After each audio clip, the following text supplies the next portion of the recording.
ಈ ವ್ಯಕ್ತಿ ಬಿಸ್ನೆಸ್ ಮಾಡೋಕ್ಕೋಸ್ಕರ ತನ್ನ ಮನೇನ ಅಡ ಇಟ್ಟು ಬಿಸ್ನೆಸ್ ಮಾಡ್ತಾನೆ. ಇವತ್ತು ಈ ವ್ಯಕ್ತಿಯ ಬಿಸ್ನೆಸ್ ವರ್ತು 3,000 ಕೋಟಿ. 2020 ಅಕ್ಟೋಬರ್ ಅಲ್ಲಿ ಜಸ್ಟ್ ಒಂದು ಇನ್ಸ್ಟಾಗ್ರಾಮ್ ಪೋಸ್ಟ್ ಇಂದ ಈ ಬಿಸ್ನೆಸ್ ಸ್ಟಾರ್ಟ್ ಆಗುತ್ತೆ. ಆ ಟೈಮಲ್ಲಿ ಇವ್ರ ಹತ್ರ ಇನ್ಸ್ಟಾಗ್ರಾಮ್ ಫಾಲೋವರ್ಸ್ ಜಸ್ಟ್ 200 ಜನ ಇರ್ತಾರೆ. ಇವ್ರನ್ನ ನಂಬ್ಕೊಂಡು ಇವರು 1000 ಬಾಟ್ಲಿನ ಮ್ಯಾನುಫ್ಯಾಕ್ಚರಿಂಗ್ ಮಾಡಿರ್ತಾರೆ. ಈ ಎಲ್ಲಾ ಪ್ರಾಡಕ್ಟ್ಗಳು ಕೇವಲ 2 ದಿವಸದಲ್ಲಿ ಸೆಲ್ ಆಗಿ ಹೋಗ್ಬಿಡ್ತವೆ. ನೆಕ್ಸ್ಟ್ 8 ತಿಂಗಳಲ್ಲೇನೆ ಈ ಕಂಪ್ನಿಯ ವರ್ತು 100 ಕೋಟಿ ಆಗುತ್ತೆ. ಅದರಿಂದ 3 ವರ್ಷ ಬಿಟ್ಟು ಈ ಕಂಪ್ನಿನ ಹಿಂದೂಸ್ತಾನ್ ಯುನಿಲಿವರ್ 2,955 ಕೋಟಿ ಕೊಟ್ಟು ಬೈ ಮಾಡ್ತಾನೆ. Hindustan Unilever is said to be in talks to acquire Jaipur-based skincare startup Minimalist for 3,000 crore rupees. What you see in front of the label is very different than what is in the back of the label. And then very different from what's actually inside the bottle. ಇದೆಲ್ಲ ಕೂಡ ಒಂದೇ ₹1 loss ಇಲ್ದಂಗೆ build ಮಾಡಿರೋದು. 1 ತಿಂಗಳು ಕೂಡ ಇವ್ರು loss ನೋಡೇ ಇಲ್ಲ. ಡೇ 1 ಇಂದಾನೆ ಇವ್ರು ಪ್ರಾಫಿಟಬಲ್. ಮತ್ತೆ ಈ ಬಿಸ್ನೆಸ್ ಸ್ಟಾರ್ಟ್ ಆಗಕ್ಕೆ ಕಾರಣ ಕೇವಲ ಒಂದೇ ಒಂದು ಫೋನ್ ಕಾಲ್. ಈ ಫೋನ್ ಕಾಲಿಂದ ತನಗೆ ಬರ್ತಿದ್ದ ₹1 ಕೋಟಿ ಸ್ಯಾಲರಿ ಬಿಟ್ಬಿಟ್ಟು ಈ ವ್ಯಕ್ತಿ ಈ ಬ್ರ್ಯಾಂಡ್ನ ಬಿಲ್ಡ್ ಮಾಡ್ತಾನೆ. ಈ ವಿಡಿಯೋ ಬಂದು ಹೇಗೆ ಒಬ್ಬ ಗೌರ್ಮೆಂಟ್ ಎಂಪ್ಲಾಯ್ ಮಗ 0 ಇಂದ ₹3,000 ಕೋಟಿ ರೆವೆನ್ಯೂ ಮಾಡೋ ಕಂಪ್ನಿನ ಹುಟ್ಟಾಕ್ತಾನೆ. ಯೋಚನೆ ಮಾಡಿ, ಒಂದು 22-25 ವರ್ಷದ ಹುಡುಗಿ ಯಾವುದೋ ಒಂದು ದಾವಣಗೆರೆನೋ ಮೈಸೂರಿನೋ ಹುಬ್ಳಿನಲ್ಲೋ ಎಲ್ಲೋ ಇರೋ ಒಂದು ಹುಡುಗಿ ಏನು ಮಾಡುತ್ತೆ, ಇನ್ಸ್ಟಾಗ್ರಾಮಲ್ಲಿ ಯಾವುದೋ ಒಂದು ಪೋಸ್ಟ್ ನೋಡುತ್ತೆ. ಆ ಪೋಸ್ಟಲ್ಲಿ ಆ ಇನ್ಫ್ಲೂಯೆನ್ಸರ್ ಬಂದು ಹೇಳ್ತಾರೆ, ನಾನು ಈ ಪ್ರಾಡಕ್ಟ್ನ ಯೂಸ್ ಮಾಡ್ತಿದ್ದೀನಿ, ಈ ಪ್ರಾಡಕ್ಟಿಂದ ನನ್ನ ಮೊಡವೆಗಳು ಕೇವಲ 7 ದಿವಸದಲ್ಲೇ ಹೋಗ್ಬಿಡ್ತು, ನನಗೆ ಫುಲ್ ಗ್ಲೋಯಿಂಗ್ ಸ್ಕಿನ್ ಬಂತು, ನೀವು ಕೂಡ ಈ ಪ್ರಾಡಕ್ಟ್ನ ಯೂಸ್ ಮಾಡಿ ಅಂತ ಒಂದು ವಿಡಿಯೋ ಮಾಡಿ ಹಾಕ್ತಾರೆ. ಆ ವಿಡಿಯೋ ನೋಡಿ ಇನ್ಫ್ಲೂಯೆನ್ಸ್ ಆದ ಹುಡುಗಿ ಏನು ಮಾಡುತ್ತೆ, ಒಂದು ₹700-800 ಖರ್ಚು ಮಾಡಿ ಆ ಪ್ರಾಡಕ್ಟ್ನ ತರಿಸ್ಕೊಂಡು ಯೂಸ್ ಮಾಡೋಕ್ಕೆ ಸ್ಟಾರ್ಟ್ ಮಾಡಿದ್ಮೇಲೆ 7 ದಿವಸ ಅಲ್ಲ 15 ದಿವಸ ಆದರೂ ಕೂಡ ಹುಡುಗಿಗೆ ಯಾವುದೇ ರೀತಿ ರಿಸಲ್ಟ್ ಬರಲ್ಲ. ಇದನ್ನ ನೋಡ್ಕೊಂಡು ಆ ಹುಡುಗಿ ಏನ್ ಅನ್ಕೊಳುತ್ತೆ, ನನ್ನ ಸ್ಕಿನ್ನೇ ಸರಿ ಇಲ್ಲ, ನನ್ನ ಸ್ಕಿನ್ಗೆ ಏನೋ ಪ್ರಾಬ್ಲಮ್ ಆಗಿದೆ, ಅದಕ್ಕೇನೆ ಇದೇನು ವರ್ಕ್ ಆಗ್ತಾ ಇಲ್ಲ ಅಂತ ಹುಡುಗಿ ಏನ್ ಮಾಡುತ್ತೆ, ಇನ್ನೊಂದು ಯಾವುದೋ ಇನ್ಫ್ಲೂಯೆನ್ಸರ್ ನೋಡಿ ಆ ಪ್ರಾಡಕ್ಟ್ನ ತರಿಸ್ಕೊಳುತ್ತೆ. ಅಂದ್ರೆ ನನ್ನ ಸ್ಕಿನ್ನಲ್ಲಿ ಏನಾದರೂ ಪ್ರಾಬ್ಲಮ್ ಇದೆ ಅಂದ್ರೆ ಒಂದು 150 ಪ್ರಾಡಕ್ಟ್ಗಳನ್ನ ಟ್ರೈ ಮಾಡಿ ಯಾವುದು ವರ್ಕ್ ಆಗ್ದಲೇ ಇದ್ರೆ ಕೈ ಬಿಟ್ಬಿಡೋದೇ ಮೇಜರ್ ಕೆಲಸ ಆಗಿರುತ್ತೆ. ಆ್ಯಕ್ಚುಲಿ ಇದರಲ್ಲಿ ಆ ಹುಡುಗಿದು ಏನೂ ತಪ್ಪೇ ಇಲ್ಲ. ತಪ್ಪೇನಂದರೆ ಆ ಬ್ರ್ಯಾಂಡ್ದು ಮತ್ತು ಆ ಪ್ರಾಡಕ್ಟ್ದು. ಯಾಕಂದರೆ ಒಂದು ರಿಪೋರ್ಟ್ ಪ್ರಕಾರ ನಮ್ಮ ಇಂಡಿಯಾದಲ್ಲಿ 79% ಬ್ಯೂಟಿ ಪ್ರಾಡಕ್ಟ್ಗಳು ಮಿಸ್ಲೀಡಿಂಗ್ ಆಗಿ ಬ್ಯೂಟಿ ಪ್ರಾಡಕ್ಟ್ನ ಸೆಲ್ ಮಾಡ್ತಾರೆ. ಅಂದರೆ ಅವ್ರು ಹೇಳೋದೇ ಒಂದು, ಆ ಪ್ರಾಡಕ್ಟಲ್ಲಿ ಇರೋದೇ ಒಂದು. ಅವ್ರ ಇಂಗ್ರೀಡಿಯೆಂಟ್ಸ್ ಕೂಡ ಸರಿಯಾಗಿ ತೋರಿಸಲ್ಲ, ಸುಮ್ಮನೆ ಗ್ಲೋಯಿಂಗು, ಪಿಂಪಲ್ ಹೋಗುತ್ತೆ ಈ ಥರ ಹೇಳಿ ಮಾರ್ಕೆಟಿಂಗ್ ಮಾಡ್ತಾ ಇರ್ತಾರೆ. ಬಟ್ ರಿಯಾಲಿಟಿನಲ್ಲಿ ಅದು ಯಾವುದು ವರ್ಕ್ ಆಗ್ತಾ ಇರಲ್ಲ. ಕಳೆದ 7-8 ವರ್ಷದಿಂದನೂ ಯಾವಾಗ ಪತಂಜಲಿ ಲಾಂಚ್ ಆಗುತ್ತೆ ಅವಾಗಲಿಂದನೂ ನಮ್ಮ ಇಂಡಿಯಾದಲ್ಲಿ ಈ ಆಯುರ್ವೇದಿಕ್ ಅನ್ನೋ ಒಂದು ವರ್ಡ್ ತುಂಬಾ ಫೇಮಸ್ ಆಗ್ತಾ ಬರುತ್ತೆ. ಪ್ರತಿ ಒಂದರಲ್ಲೂ ನಮ್ಮ ಜನ ನ್ಯಾಚುರಲ್ನ ಹುಡುಕ್ತಾ ಹೋಗ್ತಾರೆ. ಕೆಮಿಕಲ್ ಇದ್ರೆ ಅದನ್ನ ರಿಜೆಕ್ಟೇ ಮಾಡ್ತಾ ಇದ್ರು. ಇದನ್ನೇ ಯೂಸ್ ಮಾಡ್ಕೊಂಡು ಎಷ್ಟೋ ಬ್ರ್ಯಾಂಡ್ಗಳು ಏನು ಮಾಡ್ತವೆ, ನಮ್ದು 100% ಕೆಮಿಕಲ್ ಫ್ರೀ, ಕಂಪ್ಲೀಟ್ಲಿ ನ್ಯಾಚುರಲ್ ಅಂತೇಳಿ ಬ್ರ್ಯಾಂಡ್ಗಳನ್ನ ಲಾಂಚ್ ಮಾಡ್ತಾ ಹೋಗ್ತಾರೆ. ಬಟ್ ಅದರಲ್ಲಿ ಯಾವುದೇ ರೀತಿ ಕ್ಲಾರಿಟಿನೇ ಇರಲ್ಲ, ನೀವು ಏನೇನು ಎಷ್ಟೆಷ್ಟು ಪ್ರಾಡಕ್ಟ್ ಯೂಸ್ ಮಾಡಿದ್ದೀರಾ ಅಂತ. ಯಾವುದಾದ್ರು ಒಂದು ಇಂಗ್ರೀಡಿಯೆಂಟ್ ನೇಮ್ ಹೇಳಿದ್ರೆ ಎಷ್ಟು % ಯೂಸ್ ಮಾಡಿದ್ದೀರಾ, ಎಷ್ಟು % ಯೂಸ್ ಮಾಡಿಲ್ಲ, ಯಾವುದೇ ರೀತಿ ಇನ್ಫಾರ್ಮೇಷನ್ ಇರಲಿಲ್ಲ. ಯಾಕಂದರೆ ಕೆಮಿಕಲ್ ಫ್ರೀ ಅನ್ನೋದೇ ಒಂದು ಸ್ಕ್ಯಾಮ್ ಇದ್ದಂಗೆ. ಯಾಕಂದರೆ ಪ್ರತಿ ಒಂದು ಕೆಮಿಕಲೇನೆ, ನಿಮ್ಮ ಬಾಡಿ ಕೂಡ ಕೆಮಿಕಲ್ಲು, ನೀರು ಕೂಡ ಕೆಮಿಕಲ್ ಅಲ್ಲ. ನೀರು ಯಾವುದರಿಂದ ಆಗಿದೆ, H2O ಇಂದ ಆಗಿದೆ, ಹೈಡ್ರೋಜನ್ ಆಕ್ಸಿಜನ್ ಇಂದ ನೀರಾಗಿದೆ, ಅದು ಕೆಮಿಕಲ್ ಫಾರ್ಮೇನೆ. ಕೆಮಿಕಲ್ ಇಲ್ದಲೇನೆ ನೀವೇನು ತಯಾರು ಮಾಡೋಕ್ಕೆ ಬರಲ್ಲ. ಬಟ್ ಇವರೆಲ್ಲ ಏನಂತ ಹೇಳ್ತಿದ್ದಾರೆ, ಕೆಮಿಕಲ್ ಫ್ರೀ ಅಂತ ಹೇಳ್ತಾ ಇದ್ದಾರೆ. ಆಕ್ಚುಲಿ ಕೆಮಿಕಲ್ ಅಲ್ಲೂ ಕೂಡ ಒಳ್ಳೆ ಕೆಮಿಕಲ್ಲು, ಕೆಟ್ಟ ಕೆಮಿಕಲ್ ಅಂತ ಇದೆ.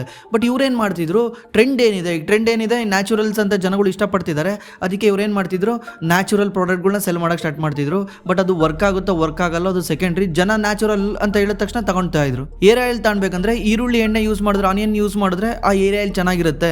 ಅದೇ ರೀತಿ ಅರಿಶಿನ ಮತ್ತೆ ಶುಂಠಿ ಯೂಸ್ ಮಾಡಿದ್ರೆ ಆ ಪ್ರಾಡಕ್ಟ್ ಚೆನ್ನಾಗಿರುತ್ತೆ. ಸುಮ್ಮನೆ ಪ್ಯಾಕೇಜ್ಗಳಲ್ಲಿ ಅದ್ರ ಫೋಟೋ ಯೂಸ್ ಮಾಡಿ ಎಷ್ಟು % ಯೂಸ್ ಮಾಡಿದೀವಿ, ಏನು ಯೂಸ್ ಮಾಡಿದೀವಿ ಅಂತ ಎಕ್ಸ್ಪ್ಲೇನೇ ಮಾಡ್ತಿರ್ಲಿಲ್ಲ.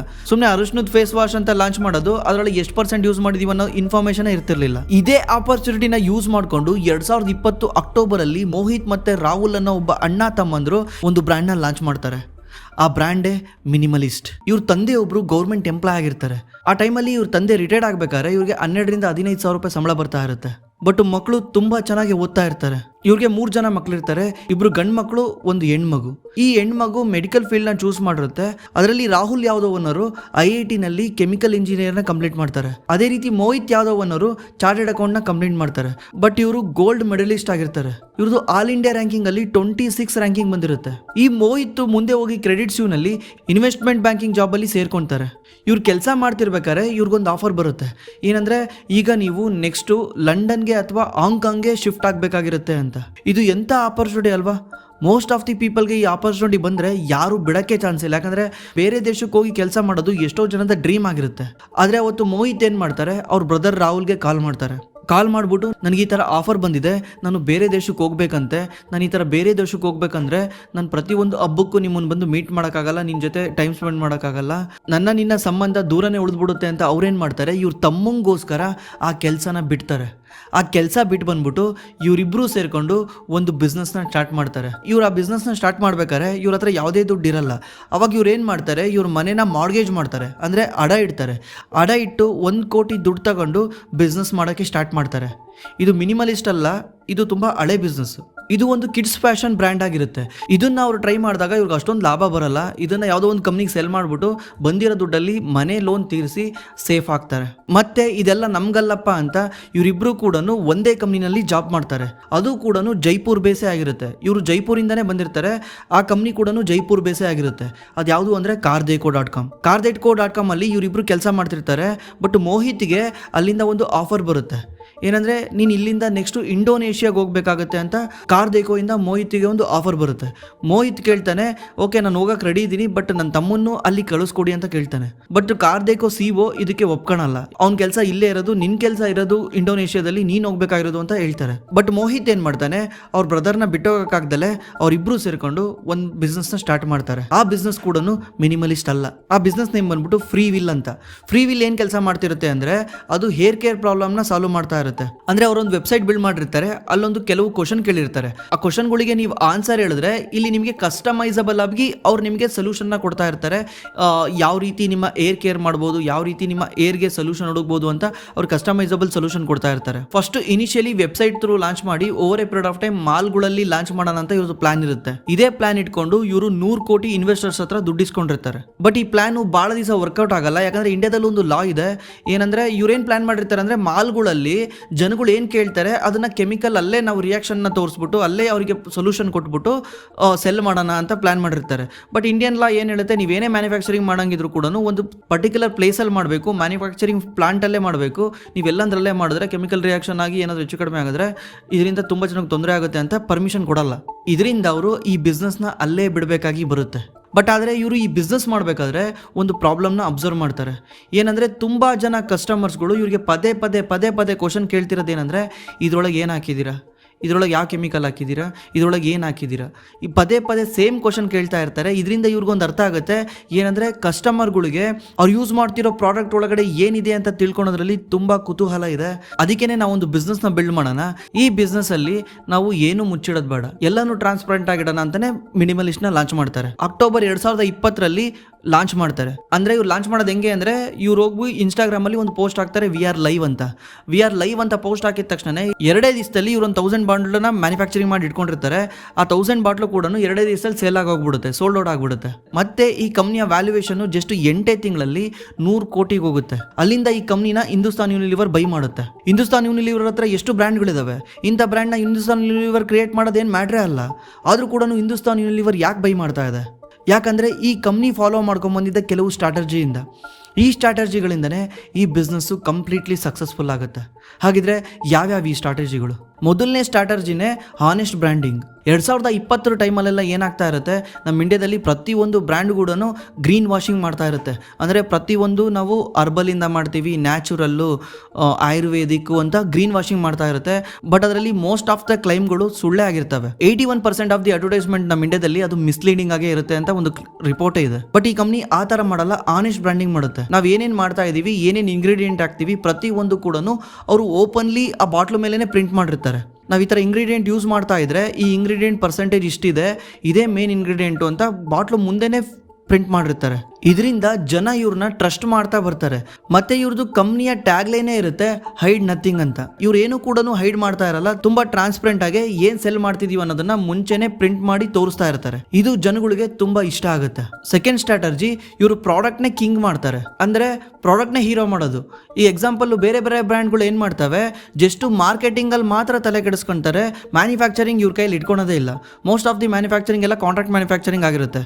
ಅವರು ಬೇರೆ ಕೈಲಿ ಮ್ಯಾನುಫ್ಯಾಕ್ಚರಿಂಗ್ ಕೊಟ್ಬಿಟ್ಟು ಜಸ್ಟ್ ಮಾರ್ಕೆಟಿಂಗ್ ಮತ್ತೆ ಸಪ್ಲೈ ಚೈನ್ನ ಮಾತ್ರ ಇವ್ರು ಮ್ಯಾನೇಜ್ ಮಾಡ್ತಿರ್ತಾರೆ. ಬಟ್ ಸ್ಟಾರ್ಟಿಂಗ್ ಅಲ್ಲಿನೇ ಮಿನಿಮಲಿಸ್ಟ್ ಏನ್ ಮಾಡುತ್ತೆ 1.5 lakh unit per day manufacturing ಮಾಡುವಂತ ಒಂದು ಫ್ಯಾಕ್ಟರಿನ ಬಿಲ್ಡ್ ಮಾಡುತ್ತೆ ಜೈಪುರಲ್ಲಿ. ಮತ್ತೆ ಪ್ರತಿ ಒಂದು ಕಸ್ಟಮರ್ ಕ್ವೇರಿಗಳು ಕೂಡ ಫಸ್ಟ್ 3 months ಜಸ್ಟ್ ಫೌಂಡರೇ ಕೇಳಿಸ್ಕೊಂತಾ ಇರ್ತಾರೆ, ಇವರೇ ರಿಸಾಲ್ವ್ ಮಾಡ್ತಿರ್ತಾರೆ. ಯಾಕಂದ್ರೆ ಇವ್ರ ಪ್ರಾಬ್ಲಮ್ ಏನಿದೆ ಅಂತ ಅರ್ಥ ಮಾಡ್ಕೊಳಕ್ಕೆ. ಮತ್ತೆ ಇವರು ರಾ ಮೆಟೀರಿಯಲ್ ಕೂಡ ತುಂಬಾ ಹೈ ಕ್ವಾಲಿಟಿ ಯೂಸ್ ಮಾಡ್ತಾ ಇರ್ತಾರೆ. ಇದರಿಂದ ಇವ್ರದ್ದು ಮಾರ್ಜಿನ್ ಕೂಡ ಕಮ್ಮಿ ಇರುತ್ತೆ. ಬೇರೆ ಬ್ರ್ಯಾಂಡ್ಗಳ ಮಾರ್ಜಿನ್ 90% ಇದ್ರೆ ಇವ್ರದ್ದು ಗ್ರಾಸ್ ಮಾರ್ಜಿನ್ 65% ಇರುತ್ತೆ. ಇವ್ರದ್ದು ಮೇನ್ ಮೋಟಿವ್ ಏನಾಗಿರುತ್ತೆ ಅಂದ್ರೆ ಪ್ರಾಡಕ್ಟ್ ಫಸ್ಟ್. ಅಂದರೆ ಇವರೇ R&D ನೋಡ್ಕೊಂತಿರ್ತಾರೆ, ಇವರೇ ಕ್ಲಿನಿಕಲಿ ಟೆಸ್ಟ್ ಮಾಡ್ತಾ ಇರ್ತಾರೆ. ಇದರಿಂದ ಏನಾಗುತ್ತೆ, ಕಸ್ಟಮರ್ಗೆ ಪ್ರಾಡಕ್ಟು ಇಷ್ಟ ಆಗ್ತಾ ಬರುತ್ತೆ. 3ನೇ ಸ್ಟ್ರಾಟಜಿ ರಿಯಲ್ ಇನ್ಫ್ಲೂಯೆನ್ಸರ್ ಮಾರ್ಕೆಟಿಂಗ್. ಬೇರೆ ಬೇರೆ ಬ್ರ್ಯಾಂಡ್ಗಳು ಏನು ಮಾಡ್ತಾ ಇರ್ತಾರೆ, ದೊಡ್ಡ ದೊಡ್ಡ ಸೆಲೆಬ್ರಿಟಿಗಳನ್ನ ಕರ್ಕೊಂಡು TV ಆ್ಯಡ್ ಮಾಡ್ತಾ ಇರ್ತಾರೆ, ಮತ್ತು ಇನ್ಫ್ಲೂಯೆನ್ಸರ್ ಮಾರ್ಕೆಟಿಂಗ್ ಮಾಡ್ತಾ ಇರ್ತಾರೆ. ಬೇರೆ ಬೇರೆ ಇನ್ಫ್ಲೂಯೆನ್ಸರ್ಗಳಿಗೆ ದುಡ್ಡು ಕೊಟ್ಟು 1 ಲಕ್ಷ 2 ಲಕ್ಷ 3 ಲಕ್ಷ ಈ ಥರ ದುಡ್ಡು ಕೊಟ್ಟು ಅವ್ರ ಕೈಯಲ್ಲಿ ಬ್ರ್ಯಾಂಡ್ ಪ್ರಮೋಷನ್ ಮಾಡಿಸ್ತಾ ಇರ್ತಾರೆ. ಎಷ್ಟೋ ಜನ ಈ TV ಆ್ಯಡ್ಸು ಮತ್ತು ಇನ್ಫ್ಲೂಯೆನ್ಸರ್ ನೋಡ್ಕೊಂಡು ಬೈ ಮಾಡಿರೋ ಪ್ರಾಡಕ್ಟ್ಗಳು ವರ್ಕ್ ಆಗಲಿದ್ದ ಕಾರಣದಿಂದ ಅದ್ರ ಮೇಲೆ ನಂಬಿಕೆ ಕಳ್ಕೊಂಡಿರ್ತಾರೆ. ಬಟ್ ಇವ್ರೇನು ಮಾಡ್ತಾರೆ, ಕಂಪ್ಲೀಟ್ಲಿ ಡಿಫ್ರೆಂಟ್ ಸ್ಟ್ರಾಟಜಿ ಮಾಡ್ತಾರೆ. ಇವ್ರು ಯಾವುದೇ ರೀತಿ ಇನ್ಫ್ಲೂಯೆನ್ಸರ್ನ ಯೂಸ್ ಮಾಡಲ್ಲ. ಇವ್ರೇನು ಮಾಡ್ತಾರೆ, ಇವ್ರ ಕಸ್ಟಮರ್ನೇ ಇನ್ಫ್ಲೂಯೆನ್ಸರ್ ಮಾಡ್ತಾರೆ. ಈ ಕಸ್ಟಮರ್ ಯಾರ್ಯಾರು ಇವ್ರ ಪ್ರಾಡಕ್ಟ್ನ ಬೈ ಮಾಡಿರ್ತಾರೆ, ಇವ್ರು ಇನಿಷಿಯಲಿ ಫಸ್ಟು 3 months ವೆಯ್ಟ್ ಮಾಡ್ತಾರೆ. ಫಸ್ಟು 3 months ವೆಯ್ಟ್ ಮಾಡಿಬಿಟ್ಟು 3 months ಆದಮೇಲೆ ಕಸ್ಟಮರ್ಗೆ ಕಾಲ್ ಮಾಡ್ತಾರೆ. ಕಾಲ್ ಮಾಡಿ ನಮ್ಮ ಪ್ರಾಡಕ್ಟ್ನ ಈ ಥರ ನೀವು ಬೈ ಮಾಡಿದ್ರಿ, ಈ ಪ್ರಾಡಕ್ಟ್ ನಿಮಗೆ ನಿಜವಾಗ್ಲೂ ವರ್ಕ್ ಆಗ್ತಿದೆಯಾ ಅಂತ ಕೇಳ್ತಾರೆ. ಅವ್ರು ನಿಜವಾಗ್ಲೂ ವರ್ಕ್ ಆಗ್ತಿದೆ ಅಂತ ಹೇಳಿದಾಗ ಅವ್ರನ್ನೇ ಸ್ಟುಡಿಯೋಗೆ ಕರೆಸಿ ಅವ್ರ ಥ್ರೂನೇ ಮಾರ್ಕೆಟಿಂಗ್ ಮಾಡಿಸ್ತಾರೆ. ಅವ್ರ ವೆಬ್ಸೈಟಲ್ಲಿ ಕೂಡ ರಿಸಲ್ಟ್ನ ಪೋಸ್ಟ್ ಮಾಡ್ತಾ ಬರ್ತಾರೆ. ಇದರಿಂದ ಇವ್ರದ್ದು ಮಾರ್ಕೆಟಿಂಗ್ ಕಾಸ್ಟು ತುಂಬ ಲೋ ಇರುತ್ತೆ. ಯಾಕಂದರೆ ಕಸ್ಟಮರೇ ಖುದ್ದು ಮಾರ್ಕೆಟಿಂಗ್ ಮಾಡ್ತಾ ಇರ್ತಾರೆ. ಇವ್ರು ದುಡ್ಡು ಕೊಟ್ಟು ಮಾರ್ಕೆಟಿಂಗ್ ಮಾಡೋದು ಅಷ್ಟೊಂದು ಬೇಕಾಗಿರಲ್ಲ. ಬೇರೆ ಬ್ರ್ಯಾಂಡ್ಗಳು 40 to 45% ಆಫ್ ದ ರೆವಿನ್ಯೂನ ಮಾರ್ಕೆಟಿಂಗ್ ಸ್ಪೆಂಡ್ ಮಾಡಿದ್ರೆ ಇವ್ರದ್ದು ಜಸ್ಟ್ ಅದು 25% ಇರುತ್ತೆ. ಇವ್ರದ್ದು ROAS ಅಂತ ಕರಿತೀವಿ, ಅಂದರೆ ರಿಟರ್ನ್ ಆನ್ ಆ್ಯಡ್ ಸ್ಪೆಂಡ್ ಅಂತ. ಅದು ಇವ್ರದ್ದು 4 times ಇರುತ್ತೆ. ಅಂದರೆ ಜಸ್ಟ್ ₹1 ಖರ್ಚು ಮಾಡಿದ್ರೆ ಆ್ಯಡಿಗೆ ₹4 ರೆವಿನ್ಯೂ ಆಗಿ ವಾಪಸ್ ಬರ್ತಾ ಇರುತ್ತೆ. ಯಾಕಂದ್ರೆ ಜನ ಅಷ್ಟೊಂದು ಇಷ್ಟಪಡ್ತಿರ್ತಾರೆ ಇವ್ರ ಬ್ರ್ಯಾಂಡ್ನ. ಈ ಎಲ್ಲ ಸ್ಟ್ರಾಟಜಿಗಿನ್ನ ಮೋಸ್ಟ್ ಇಂಪಾರ್ಟೆಂಟ್ ಸ್ಟ್ರಾಟಜಿನೇ ನೆಕ್ಸ್ಟ್ ಸ್ಟ್ರಾಟಜಿ. ಈ ಸ್ಟ್ರಾಟಜಿಯಿಂದನೇ ಇವ್ರಿಗೆ HUL ಬಂದ್ಬಿಟ್ಟು 2900 ಕೋಟಿ ಕೊಡುತ್ತೆ. ಆ ಸ್ಟ್ರಾಟಜಿ ಏನಂದ್ರೆ ರಿಪೀಟೆಡ್ ಕಸ್ಟಮರ್ಸ್. ಅಂದ್ರೆ ಮೋಸ್ಟ್ ಆಫ್ ದಿ ಬ್ರ್ಯಾಂಡ್ಗಳು ಸಸ್ಟೈನ್ ಆಗೋದು ಈ ರಿಪೀಟೆಡ್ ಕಸ್ಟಮರ್ಸ್ಗಳಿಂದ. ಬೇರೆ ಬ್ರ್ಯಾಂಡ್ಗಳ ರಿಪೀಟೆಡ್ ಪರ್ಚೇಸ್ ಪರ್ಸೆಂಟೇಜು 15% 20% ಇದ್ರೆ ಇವ್ರದ್ದು 60% ಇರುತ್ತೆ. ಅಂದರೆ ಇವ್ರೇನಾದ್ರು 100 ಐಟಮ್ ಅಥವಾ 100 ಕಸ್ಟಮರ್ಗೆ ಏನಾದ್ರು ಸೆಲ್ ಮಾಡಿದರೆ ಅದರಲ್ಲಿ 60 ಕಸ್ಟಮರು ವಾಪಸ್ ಬಂದ್ಬಿಟ್ಟು ಇವ್ರ ಪ್ರಾಡಕ್ಟ್ನ ಬೈ ಮಾಡ್ತಿದ್ದಾರೆ ಅಂತ. ಇದು one of the main thing in a business. ಯಾಕಂದರೆ ಕಸ್ಟಮರ್ ಅಕ್ವೈಸೇಷನ್ ಕಾಸ್ಟ್ ಅಂತ ಕರಿತೀವಿ. ಯಾವುದೋ ಒಂದು ಬಿಸ್ನೆಸ್ಸಲ್ಲಿ ಕಸ್ಟಮರ್ನ ಒಳಗೆ ಕರ್ಕೊಂಬರೋಕ್ಕೆ ದುಡ್ಡು ಖರ್ಚು ಮಾಡಿರ್ತೀವಿ. ಒಂದ್ಸಲ ಕಸ್ಟಮರ್ನ ಕರ್ಕೊಂಬರೋಕ್ಕೆ ದುಡ್ಡು ಖರ್ಚು ಮಾಡಿದ್ಮೇಲೆ ಕಸ್ಟಮರ್ ನೆಕ್ಸ್ಟ್ ಬಂದ್ಬಿಟ್ಟು ಬೈ ಮಾಡ್ತಾನೆ, ಅದರಿಂದ ನಾವು ಲಾಭ ಮಾಡ್ತೀವಿ ಅಂತ ತುಂಬ ಬ್ರ್ಯಾಂಡ್ಗಳು ಅಂದ್ಕೊಂಡು ಮಾಡ್ತಾರೆ. ಬಟ್ ಎಷ್ಟೋ ಬ್ರ್ಯಾಂಡ್ಗಳಲ್ಲಿ ಕಸ್ಟಮರ್ ಒಂದ್ಸಲ ಒಳಗೆ ಬಂದು ಐಟಮ್ನ ಬೈ ಮಾಡಿ ಹೋಗ್ಬಿಟ್ರೆ ಮತ್ತೆ ವಾಪಸ್ ಬರಲ್ಲ. ಯಾಕಂದರೆ ಕಸ್ಟಮರ್ ಆ ಪ್ರಾಡಕ್ಟ್ನ ಲವ್ ಮಾಡಲ್ಲ, ಇಷ್ಟಪಡಲ್ಲ. ಇದರಿಂದ ಪದೇ ಪದೇ ದುಡ್ಡು ಖರ್ಚು ಮಾಡಬೇಕಾಗಿರುತ್ತೆ ಅಡ್ವರ್ಟೈಸ್ಮೆಂಟ್ಗೆ ಕಸ್ಟಮರ್ನ ಕರ್ಕೊಂಬರೋಕ್ಕೆ. ಬಟ್ ಈ ಬ್ರ್ಯಾಂಡಲ್ಲಿ ಇದು 60% ಇದೆ. ಅಂದರೆ ಈ ಬ್ರ್ಯಾಂಡ್ ಏನಾದರೂ ಒಂದ್ಸಲ 100 ಜನ ಕಸ್ಟಮರ್ಗೆ ಏನಾದರೂ ಸೆಲ್ ಮಾಡಿದ್ರೆ ಅದರಲ್ಲಿ 60 ಜನ ಮತ್ತೆ ಬಂದ್ಬಿಟ್ಟು ಈ ಬ್ರ್ಯಾಂಡಿಂದ ಐಟಮ್ಗಳನ್ನ ಪರ್ಚೇಸ್ ಮಾಡ್ತಾ ಇದ್ದಾರೆ. ಇದೊಂಥರ ಲೈಫ್ ಟೈಮ್ ಅಸೆಟ್ ಇದ್ದಂಗೆ. ಅವಾಗ ಏನಾಗುತ್ತೆ, ಲೈಫ್ ಟೈಮ್ ರೆವಿನ್ಯೂ ಬರ್ತಾನೆ ಇರುತ್ತೆ, ತಲೆ ಕೆಡಿಸ್ಕೊಳ್ಳೋದು ಬೇಕಾಗಿಲ್ಲ. HUL ನೋಡಿರೋದೇ ಇದನ್ನ ಮೇನ್ ಆಗಿ. ಯಾಕಂದರೆ HUL ಅಷ್ಟು ದೊಡ್ಡ ಬ್ರ್ಯಾಂಡ್ ಆಗಿ HUL ಈಗ ಇದು ಯಾವುದೋ ಒಂದು ಬ್ರ್ಯಾಂಡ್ನ ತಗೊಳ್ತಿದೆ ಅಂದರೆ ತಗೊಂಡ ತಕ್ಷಣ ಅದನ್ನು HUL ನಡೆಸ್ಕೊಂಡು ಹೋಗ್ಬೇಕಲ್ಲ. HUL ನಡೆಸ್ಕೊಂಡು ಹೋಗ್ಬೇಕಂದ್ರೆ ಕಸ್ಟಮರು ಈ ಪ್ರಾಡಕ್ಟ್ನ ಎಷ್ಟು ಲವ್ ಮಾಡ್ತಾರೆ, ಎಷ್ಟು ಇಷ್ಟಪಡ್ತಾರೆ ಅಂತ ಚೆಕ್ ಮಾಡಬೇಕು. ಅದು 60% ಇರೋದ್ರಿಂದ HUL ನಾಳೆ ಈ ಬಿಸ್ನೆಸ್ನ ಈಸಿಲಿ ರನ್ ಮಾಡ್ಕೊಂಡು ಹೋಗ್ಬೋದು. ಅದಕ್ಕೇನೆ HUL ಈ ಬ್ರ್ಯಾಂಡಿಗೆ 2900 ಕೋಟಿ ಕೊಟ್ಟಿರೋದು. ಇವಾಗ ಈ ಕಂಪ್ನಿಯ ನಂಬರ್ಗಳ ಬಗ್ಗೆ ಮಾತಾಡೋಣ. ಯಾವ ರೀತಿ ರೆವಿನ್ಯೂ ಮತ್ತು ಪ್ರಾಫಿಟ್ ಗ್ರೋ ಆಯಿತು ಅಂತ. ನೀವು ಈ ರೆವಿನ್ಯೂ ಮತ್ತು ಪ್ರಾಫಿಟ್ ಗ್ರೋತ್ನ ನೋಡಿದ್ರೆ ಗೊತ್ತಾಗುತ್ತೆ ನಿಮಗೆ ಯಾಕೆ HUL ಈ ಕಂಪ್ನಿನ ಅಷ್ಟೊಂದು ದುಡ್ಡು ಕೊಟ್ಟು ಬೈ ಮಾಡ್ತು ಅಂತ. ಸೇಲ್ಸಿಗೆ ಬಂದರೆ FY21ನಲ್ಲಿ 22 crore ರೆವಿನ್ಯೂ ಮಾಡಿರ್ತಾರೆ. FY22ನಲ್ಲಿ ಅದು 108 crore ಹೋಗುತ್ತೆ. ಅಂದರೆ ಒಂದೇ ವರ್ಷದಲ್ಲಿ 5 ಪಟ್ಟು ಜಂಪ್ ಆಗುತ್ತೆ ರೆವಿನ್ಯೂ. FY23ನಲ್ಲಿ 184 crore ಹೋಗುತ್ತೆ. FY24ಅಲ್ಲಿ 350 crore ಹೋಗುತ್ತೆ. ಈಗ FY25ನಲ್ಲಿ ಇದು 517 ಕೋಟಿಗೆ ಹೋಗಿದೆ. ಆದರೆ ಲಾಸ್ಟ್ ಇಯರ್ಗಿನ್ನ ಈ ಇಯರ್ಗೆ ಕಂಪೇರ್ ಮಾಡಿದ್ರೆ 48% ಗ್ರೋ ಆಗಿದೆ. ಅದೇ ಪ್ರಾಫಿಟಿಗೆ ಬಂದರೆ ಇನಿಷಿಯಲಿ ಅಷ್ಟೊಂದು ಪ್ರಾಫಿಟ್ ಇರಲ್ಲ. ಬಟ್ FY22ನಲ್ಲಿ ಈ ಪ್ರಾಫಿಟು 15 ಕೋಟಿಗೆ ಹೋಗುತ್ತೆ.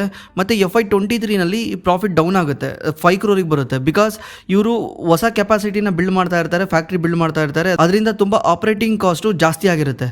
ಅದೇ FY24ನಲ್ಲಿ ಮತ್ತೆ ಪ್ರಾಫಿಟ್ಟು 110% ಜಾಸ್ತಿ ಆಗುತ್ತೆ. ಅಂದರೆ 10,83,00,000 ಹೋಗುತ್ತೆ. FY25ನಲ್ಲಿ ರೆವಿನ್ಯೂ ಜಂಪ್ ಆಗುತ್ತೆ, ಪ್ರಾಫಿಟ್ ಮತ್ತೆ ಡೌನ್ ಆಗುತ್ತೆ. ಬಿಕಾಸ್ ಇದು ಒನ್ ಟೈಮ್ ಎಕ್ಸೆಪ್ಷನ್ ಅಂತ 46 crore ಚಾರ್ಜ್ ಮಾಡಿದ್ದಾರೆ. ಅದಕ್ಕೇನೆ ಈ ವರ್ಷದ ಪ್ರಾಫಿಟ್ ಅಂದರೆ FY25 ಪ್ರಾಫಿಟ್ 31 crore ಲಾಸಲ್ಲಿದೆ. ಇದೆಲ್ಲ ಕೂಡ ಅಷ್ಟೊಂದು ಮಾರ್ಕೆಟಿಂಗ್ ಎಕ್ಸ್ಪೆನ್ಸ್ ಇಲ್ದಲೇ ಮಾಡಿರೋದು. ಅದೇ ನೀವು ಇವ್ರ ಕಾಂಪಿಟೇಟರ್ನ ಚೆಕ್ ಮಾಡಿದ್ರೆ ಮಾಮಾ ಅರ್ಥಿಂದ ರೆವಿನ್ಯೂ FY22 ನಲ್ಲಿ 943 ಕ್ರೋರ್ ಇದೆ. ಇದರಲ್ಲಿ 42% ಅವ್ರು ಜಸ್ಟ್ ಮಾರ್ಕೆಟಿಂಗ್ಗೋಸ್ಕರ ಸ್ಪೆಂಡ್ ಮಾಡಿದ್ದಾರೆ. ಮಾರ್ಕೆಟಿಂಗಿಂದ ಬಂದಿರೋ ರೆವಿನ್ಯೂ ಇದು, ಮಾರ್ಕೆಟಿಂಗಿಗೆ ಸ್ಪೆಂಡ್ ಮಾಡೋದ್ರಿಂದ ಬಂದಿರೋ ರೆವಿನ್ಯೂ ಇದು. ಅದೇ ರೀತಿ ನೀವು ವಾಬ್ ಸೈನ್ಸ್ ನೋಡ್ಬೋದು, D2C ಬ್ರ್ಯಾಂಡ್ ಇದು FY22 ನಲ್ಲಿ 340 ಕ್ರೋರ್ ರೆವಿನ್ಯೂ ಮಾಡುತ್ತೆ. ಮತ್ತೆ ಇವರೆಲ್ಲರದು ರೆವಿನ್ಯೂ ಮಾರ್ಕೆಟಿಂಗ್ ಸ್ಪೆಂಡಿಂದಾನೇ ಬರೋದು. ಅಂದರೆ ಆ್ಯಡ್ ಸ್ಪೆಂಡ್ ಮಾಡಿದ್ರೇ ಇವ್ರಿಗೆ ರೆವಿನ್ಯೂ ಬರೋದು, ಕಸ್ಟಮರ್ ಬರೋದು. ಒಂದ್ಸಲ ಆ್ಯಡ್ ಸ್ಪೆಂಡ್ನ ನಿಲ್ಲಿಸ್ಬಿಟ್ರೆ ಕಸ್ಟಮರ್ ಬರೋದೇ ಇಲ್ಲ, ರಿಪೀಟೆಡ್ ಕಸ್ಟಮರ್ ಇರೋ ಹತ್ರ ಇರೋದೇ ಇಲ್ಲ. ಅದೇ ನೀವು ಈ ಮಿನಿಮಲಿಸ್ಟಲ್ಲಿ ಏನು ನೋಡಿದ್ರಿ, ರಿಪೀಟೆಡ್ ಕಸ್ಟಮರು 60% ಇದ್ದಾರೆ. ಇದರಿಂದ ಅವ್ರಿಗೆ ಅಡ್ವರ್ಟೈಸ್ಮೆಂಟಿಗೆ ಅಷ್ಟೊಂದು ದುಡ್ಡು ಖರ್ಚು ಮಾಡೋದು ಬೇಕಾಗಿಲ್ಲ. ಇವಾಗ ನಿಮಗೊಂದು ಕ್ವಶನ್ ಬರ್ಬೋದು, ಅಲ್ಲ ಗುರು ಇಷ್ಟೊಂದು ಚೆನ್ನಾಗಿರೋ ಕಂಪ್ನಿ, ಇಷ್ಟೊಂದು ಗ್ರೋ ಆಗ್ತಿರೋ ಕಂಪ್ನಿ, ಪ್ರಾಫಿಟಿಗೆ ಆಲ್ರೆಡಿ ಬಂದಿರೋ ಕಂಪ್ನಿ, ಈಗ ಎಕ್ಸ್ಟ್ರಾ ದುಡ್ಡು ಬೇಕಾಗಿಲ್ಲ ಬಿಸ್ನೆಸ್ನ ಗ್ರೋ ಮಾಡೋಕ್ಕೆ, ಆಲ್ರೆಡಿ ಪ್ರಾಫಿಟ್ ಇತ್ತು, ಇಂಥ ಕಂಪ್ನಿ ಯಾಕೆ ಹೋಗ್ಬಿಟ್ಟು ಇವ್ರಿಗೋಗಿ ಸೆಲ್ ಮಾಡ್ತಾರೆ? ಇವ್ರನ್ನ ಪ್ಯಾಷನೇಟಿಗೆ ಮಾಡಿದ್ರು ಅಥವಾ ದುಡ್ಡು ಮಾಡೋಕ್ಕೋಸ್ಕರ ಮಾಡಿದ್ರು? ಸುಮ್ಮನೆ ಪ್ಯಾಷನೇಟು ಅದು ಇದು ಅಂತ ಹೇಳ್ತಾರೆ, end of the day business build ಮಾಡಿ ಯಾವುದೋ ಒಂದು ದೊಡ್ಡ ಕಂಪ್ನಿಗೆ ಸೆಲ್ ಮಾಡಿ ದುಡ್ಡು ಮಾಡ್ಕೊಂತಾರೆ ಅಂತಾನೆ ತುಂಬ ಜನ ಇದ್ರ ಬಗ್ಗೆ ಟೀಕೆ ಮಾಡ್ತಾರೆ. ಬಟ್ ಇದ್ರ ಬಗ್ಗೆ ಖುದ್ದು ಮೋಹಿತ್ ಒಂದು ಇಂಟರ್ವ್ಯೂನಲ್ಲಿ ಹೇಳ್ತಾರೆ, ನಾವು ಈ ಥರ ಸೆಲ್ ಮಾಡೋಕ್ಕೆ ಕಾರಣ ಫ್ಯೂಚರ್ ಗ್ರೋತು ನಮಗೆ ಅಡೆತಡೆ ಕೊಡ್ಬೋದು ಅಂತ. ಯಾಕಂದರೆ ಇವರು ಆನ್ಲೈನಲ್ಲಿ ಎಕ್ಸ್ಪರ್ಟ್ ಇದ್ರು, ಆನ್ಲೈನಲ್ಲಿ ಏನೇನು ಸೇಲ್ ಆಗಬೇಕಿತ್ತು ಅದು ಆಗ್ತಾ ಇದೆ, ಆನ್ಲೈನಲ್ಲಿ ಇವ್ರು ನಂಬರ್ 1 ಇದ್ದಾರೆ. ಬಟ್ ಆಫ್ಲೈನು ಅವ್ರು ಹೇಳೋ ಪ್ರಕಾರ different market, completely different market. ಅದನ್ನು ಇವರು ಕ್ರ್ಯಾಕ್ ಮಾಡೋದು ಅಷ್ಟು ಸುಲಭನೇ ಅಲ್ಲ, ಯಾಕಂದರೆ ಅದರಲ್ಲಿ ಡಿಸ್ಟ್ರಿಬ್ಯೂಷನ್ ತುಂಬ ಮ್ಯಾಟ್ರ್ ಆಗುತ್ತೆ. ಆಫ್ಲೈನ್ ಮಾರ್ಕೆಟಲ್ಲಿ HUL ಹತ್ರ 95 lakhs ಶಾಪ್ಸ್ಗಳಿದ್ದಾವೆ. 95 lakhs ಶಾಪ್ಗಳು HULದು ಪ್ರಾಡಕ್ಟ್ನ ಸೆಲ್ ಮಾಡ್ತವೆ. ಇದರಿಂದ ಇಲ್ಲಿಂದ ಗ್ರೋತ್ ನಮ್ಮ ಕೈಲಿಲ್ಲ ಅಂತೇಳಿ ಅವ್ರೇನು ಮಾಡ್ತಾರೆ, HULಗೆ ಇದನ್ನು ಸೆಲ್ ಮಾಡ್ತಾರೆ. HULಗೂ ಇದೇ ರೀತಿ ಕಂಪ್ನಿ ಬೇಕಾಗಿತ್ತು, ಬಿಕಾಸ್ HUL ಕೂಡ ಸ್ಟ್ರಗಲ್ ಮಾಡ್ತಾ ಇತ್ತು. ಹಳೆ ಪಾಂಡ್ಸು, ಫೇರ್ ಆ್ಯಂಡ್ ಲವ್ಲಿ ಇಂಥ ಬ್ರ್ಯಾಂಡ್ಗಳನ್ನ ಇಟ್ಕೊಂಡು HUL ತುಂಬ ಸ್ಟ್ರಗಲ್ ಮಾಡ್ತಾ ಇತ್ತು. ಯಾಕಂದರೆ ಜನ ಚೇಂಜ್ ಆಗ್ತಾ ಇದ್ದಾರೆ, ಜನ ಹೊಸ ಥರ ಪ್ರಾಡಕ್ಟ್ನ ಚೂಸ್ ಮಾಡ್ತಾ ಇದ್ದಾರೆ. HUL ಇನ್ನೂ ಹಳೆ ಕಾಲದಲ್ಲಿ ಇತ್ತು, ಬಟ್ ಇವಾಗ HUL ಈ ಕಂಪ್ನಿನ ಅಕ್ವೈರ್ ಮಾಡಿದೆ. ಇದರಿಂದ HUL ಹೊಸ ಕಸ್ಟಮರ್ನ ರೀಚ್ ಮಾಡ್ಬೋದು. ಮತ್ತೆ ಇದನ್ನ ನೋಡ್ಕೊಂಡು ಹೋಗ್ಬಿಟ್ಟು HULನ ಬೈ ಮಾಡಬೇಡಿ. ಇದು ಕಂಪ್ನಿ ಏನು ಟೋಟಲ್ ರೆವಿನ್ಯೂ ಮಾಡುತ್ತಲ್ಲ ಮಿನಿಮಲಿಸ್ಟು, ಅದರಲ್ಲಿ HUL ರೆವಿನ್ಯೂ ಏನೂ ಅಲ್ಲ. HUL ಒಂದು ವರ್ಷಕ್ಕೆ ಎಷ್ಟು ರೆವಿನ್ಯೂ ಮಾಡೋದು ಗೊತ್ತಾ? 64,000 ಕೋಟಿ. ಈ ಮಿನಿಮಲಿಸ್ಟ್ 2025 ರೆವಿನ್ಯೂ ಬಂದ್ಬಿಟ್ಟು 500 ಕೋಟಿ, ಬೇಡ 600 ಕೋಟಿ ಅಂತ ಇಟ್ಕೊಂಡ್ರು ಕೂಡ HUL ರೆವಿನ್ಯೂಗೆ ಕೇವಲ 1% ಅಷ್ಟೇನೆ ಇವ್ರು ರೆವಿನ್ಯೂ ಮಾಡ್ತಾ ಇದ್ದಾರೆ. HUL 1% ರೆವಿನ್ಯೂ ಇಲ್ಲ ಈ ಕಂಪ್ನಿದು. ಆಮೇಲೆ ಈ ಓಡೋಗ್ಬಿಟ್ಟು ಈ ವಿಡಿಯೋ ನೋಡ್ಕೊಂಡು HUL ಹೋಗಿ ಬೈ ಮಾಡಬೇಡಿ. HUL ಹತ್ರ ಈ ಥರ ಲಾಟ್ ಆಫ್ ಬ್ರ್ಯಾಂಡ್ ಇದಾವೆ. HUL ಬೈ ಮಾಡಿರೋದು ಯಾಕಂದ್ರೆ ಅವ್ರು ಕಾಂಗ್ಲಾಮರೇಟ್. HUL ಹತ್ರ ಲಾಟ್ ಆಫ್ ಬ್ರ್ಯಾಂಡ್ ಇದಾವೆ, ಅದ್ರ ಜೊತೆ ಇದೊಂದು ಬ್ರ್ಯಾಂಡ್ನ ಆ್ಯಡ್ ಮಾಡ್ಕೊಂಡಿದೆ. ಮತ್ತೆ ಈ ವಿಡಿಯೋಯಿಂದ ನಿಮ್ಗೆ ಏನಾದರೂ ಲೆಸನ್ ಸಿಕ್ಕಿದ್ರೆ ದಯವಿಟ್ಟು ಏನು ಲೆಸನ್ ಸಿಕ್ಕಿದೆ ಅಂತ ಕೆಳಗಡೆ ಕಾಮೆಂಟ್ ಮಾಡಿ. ಇದೇ ರೀತಿ ಕೇಸ್ ಸ್ಟಡಿಗಳನ್ನ ಮಾಡ್ತಾ ಹೋಗೋಣ, ದಯವಿಟ್ಟು ಸಪೋರ್ಟ್ ಮಾಡಿ. ಮತ್ತೆ ನಿಮ್ಗೆ ಏನಾದರೂ ಸ್ಟಾಕ್ ಮಾರ್ಕೆಟಲ್ಲಿ ಇನ್ವೆಸ್ಟ್ ಮಾಡೋಕ್ಕೆ ಹೆಲ್ಪ್ ಬೇಕಿದ್ರೆ ನಮ್ಮ ಡಿಸ್ಕ್ರಿಪ್ಷನಲ್ಲಿ ಗೂಗಲ್ ಫಾರ್ಮ್ ಇರುತ್ತೆ. ಆ ಗೂಗಲ್ ಫಾರ್ಮಲ್ಲಿ ನೀವು ನಿಮ್ಮ ಡೀಟೇಲ್ನ ಎಂಟ್ರಿ ಮಾಡಿದ್ರೆ ನಮ್ಮ ಟೀಮ್ ನಿಮಗೆ ಕಾಲ್ ಮಾಡಿ ಹೆಲ್ಪ್ ಮಾಡ್ತಾರೆ. ಥ್ಯಾಂಕ್ಸ್ ಫಾರ್ ವಾಚಿಂಗ್, ಮತ್ತೆ ಸಿಗೋಣ.